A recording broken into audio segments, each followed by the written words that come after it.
Hello. In this lecture, I would like to explain the difference to you between breathwork exercises and mechanical breathing exercises. While breathwork exercises are there for us to calm our minds, to regulate our nervous system, we want to use mechanical breath exercises to improve the functioning of our breathing system.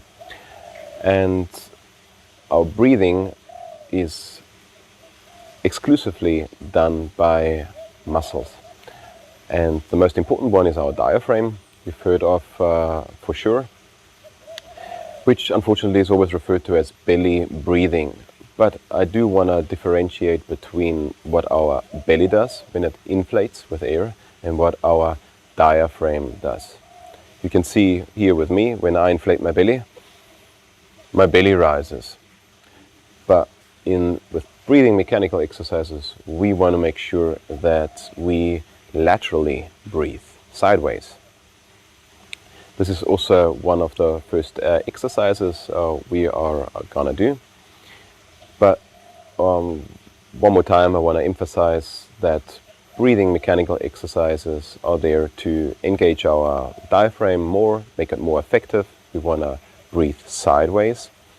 We also want to use our side abs, our internal obliques, that anchor our ribs to our hips and help our diaphragm expand in a dome-like fashion. And we also want to stretch our intercostal muscles. Those are the muscles between our ribs that help us get air into our lungs and also help us get rid of air by closing the gap between the ribs. Then we've got other muscles like the quadratus lumborum, located here at the back, often mistaken for back pain. And we've got our pecs that help us to get air in up here. We've also got our neck muscles, our SCM and the scalene muscles that help us lift the rib cage. The latter muscles we rather want to inhibit because nowadays they tend to be overactive. Our modern lifestyle, especially sitting and not expanding our rib cage the way we should, or it would be possible to, we restrict the potential of our rib cage, and in compensation our neck muscles kick in to get more air into our system, because our body has got one primary objective, and that is to keep us alive. No matter what our breathing mechanics are, we want to get air into our system. And if we sit very much, if we have got a rounded posture when we sit, glued to our screens at the desk, then we restrict the movement of our diaphragm. And because it can't expand properly, the head comes forward in this position, and then it's got an ideal location to lift our rib cage.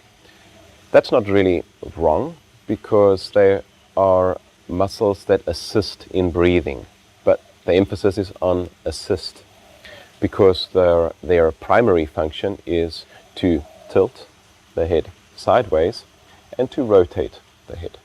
So in case you've noticed that while driving, looking over shoulder has become increasingly difficult, or you've got tension in your neck, you grind, you've got tinnitus, or you've got tension headaches, then this could be the explanation for that unfortunate circumstance.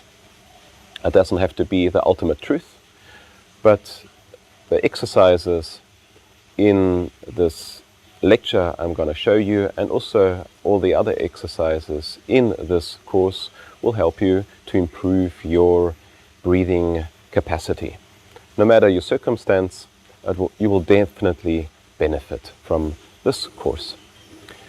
All right, so we want to go back to breathwork exercises. You probably heard of Wim Hof, the Dutch Iceman who propagated the tummo breathing from Tibet, which deliberately stresses our body through hyperventilation. That means we inhale fully and exhale incomplete. That means deep in and let go.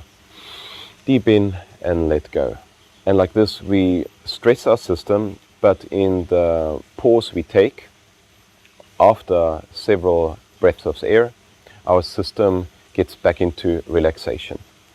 Then most probably you've heard of the 4-7-8 breaths, or the triangular breath, because we inhale 4 seconds, exhale, keep our breath, for 7 seconds, and exhale for 8 seconds. So we are more in breath pause and in exhalation than we are in inhalation, and that's why our system relaxes as well.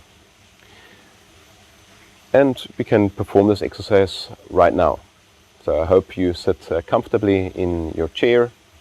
If you are sitting reclined on your couch, then please sit upright and perform this exercise. 2 rounds only with me. So a swift inhale and exhale. And now a deep inhale through your nose, 4 seconds. Keep your breath for 7 seconds. 7, 6, 5, 4, 3, 2, 1. And exhale over 8, 7, 6, 5, 4, 3, 2, 1. Inhale again. Keep your breath. 7, 6, 5, 4, 3, 2, 1. And exhale. 8, 7, 6. Get rid of everything you've got. 4, 3, 2, 1. One last time. And exhale. Relax. Continue breathing normally. So as you can see, 15 seconds of breath pause or exhalation in contrast to 4 seconds of inhalation. All right. So this exercise can help you to relax when you feel anxiety, when you feel stressed in your office, and can be done very simply, as you can see. It can also help you to get better rest at night, to fall asleep if your mind is too active, or if you notice that you can't yawn.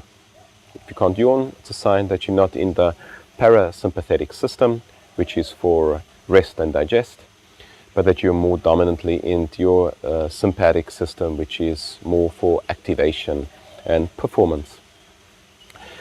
All right, now you know about breathwork. We've got 2 examples, tummo breathing by Wim Hof, for instance, and the 4-7-8 breath. And now we've got a breathing mechanical exercise. With breathing mechanical exercises in general, we want to make sure that we always complete 3 factors. And that is, we want to engage our diaphragm and encourage it to breathe sideways. Upon exhalation, we want to feel our side abs increasingly. They eventually kick in following a long exhalation through your mouth. And the third point is that we want to stretch the intercostal muscles. So again, those muscles between your ribs that help you, there are some that help you with inhalation and some with exhalation. We want to stretch these. All right, so keep in an upright position, and now we want to take a swift inhale and exhale through our mouth until we feel our side abs. And inhale again. Exhale again until you feel the side abs.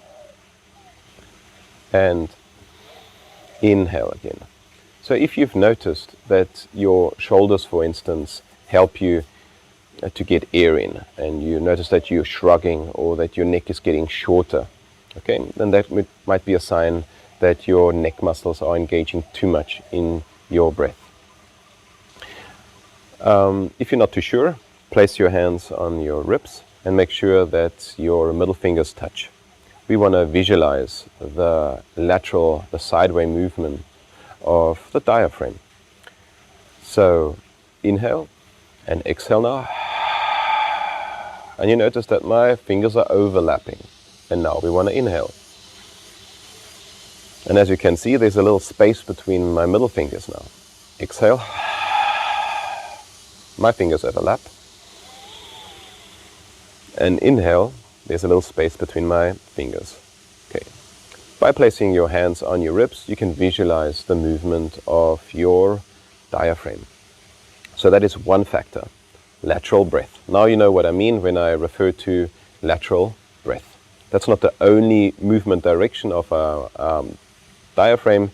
You can more see it as a balloon, a ball that inflates, or maybe something like an arch, maybe a dome that our diaphragm creates upon inhalation. Now the second factor. Probably you've noticed that when you keep exhaling, that your ribs descend and that your side abs kick in eventually. This tension we want to keep, so we don't want to let go and open the space again between the ribs and the hip. No, we want to keep the side abs here engaged. We, so to say, want to anchor our ribs to our hip so that our diaphragm can inflate and operate properly. Okay, so we want to inhale, we exhale until we feel the side abs. We want to keep this tension here and inhale sideways. Again, feel the side abs, keep them engaged, and breathe in sideways. One more time, exhale, keep the tension, and inhale sideways. Okay, this is an exercise that you can perform several times during the day. We don't want to just do breathing exercises once a week like we do Pilates, yoga, or go to the gym. With breathing mechanical exercise, we want to make sure that we do them several times a day because we're stuck in a habit. And we want to integrate more of a good way of breathing than the not so ideal breathing. It's not wrong, the way you breathe, because it's obviously keeping you alive, and that's the primary concern that your system has. It wants to keep you alive no matter what your breathing mechanics are, but we can improve it. Even sportsmen, sportswomen can improve their performance by creating more space between their ribs, by improving their breathing mechanics.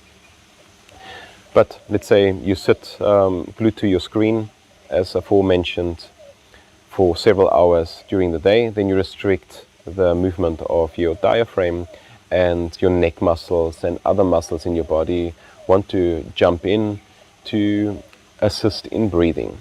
And because these muscles are very small compared to the diaphragm, which is probably in surface one of the largest muscles in our body, then they just overwhelm. And other muscles like the trapezius kick in to assist in breathing, and that could be the explanation for why you've got tension headaches, or why this muscle is under tension. This can be both sides, can be the left, can be the right, depending on where your body has focused on getting air in. All right, so we've got one more exercise, just in short.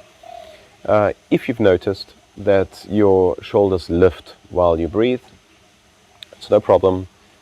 Throughout the course you will learn how to regulate that. We want to make a deliberate exercise of this now by keeping our shoulders down. So if in case you're sitting on a chair, pull your fingers down to the floor. If you're sitting like me, then keep your arms straight and make sure that your shoulders keep down, no matter if you inhale or exhale. And we want to combine or integrate what we've learned from the previous exercise, our side abs and the lateral breath. Okay, so we keep our shoulders low as we exhale. Keep the belly tension, exhale, and inhale sideways.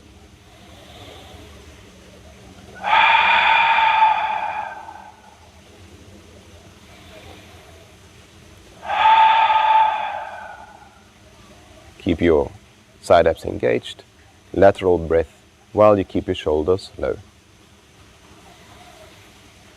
And pause. So this exercise we're going to repeat in another video following this lecture. Alright, so now you know the difference between breath work exercises and breathing mechanical exercises. Both are beneficial for our health, but we want to differentiate. We want to make sure that we know the difference and what positive characteristics and of both breathing forms are. Alright, thank you for listening. I hope you are a bit clearer on your path in this course. In case you haven't really experienced or felt the muscles, don't be discouraged. That's why you have chosen to do this course. It will gradually improve. My experience has shown that with countless clients, and this course will definitely improve your well-being and your health.